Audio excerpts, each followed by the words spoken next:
It was a warm summer night and the stars were shining bright in the sky. Sarah was spending the weekend with her grandparents in the countryside. She loved being there, surrounded by nature, but there was one thing she didn't quite enjoy: the outhouse.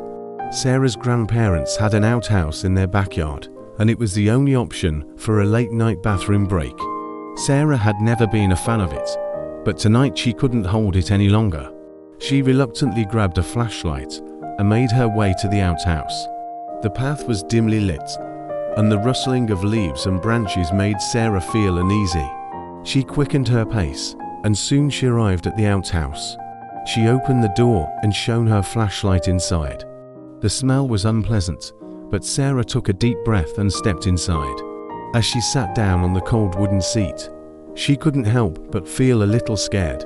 The sound of crickets and other creatures outside seemed louder than ever before. Sarah finished her business and quickly got up to leave, but as she reached for the latch, she noticed it was stuck. Sarah tried to push and pull, but the latch wouldn't budge. Panic set in as she realized she was trapped.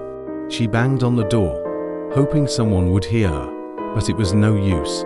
Sarah was alone in the dark outhouse. She tried to calm herself down and think of a solution. She remembered her grandfather saying that the latch sometimes got stuck, and that he had to use a small tool to open it from the outside.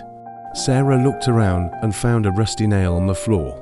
She used it to pry the latch open, and finally, the door swung open. As Sarah stepped outside, she took a deep breath of fresh air and smiled with relief. She had made it out of the outhouse, and now she knew what to do if it ever happened again. From that day on, Sarah always made sure to carry a small tool with her when she made a trip to the outhouse.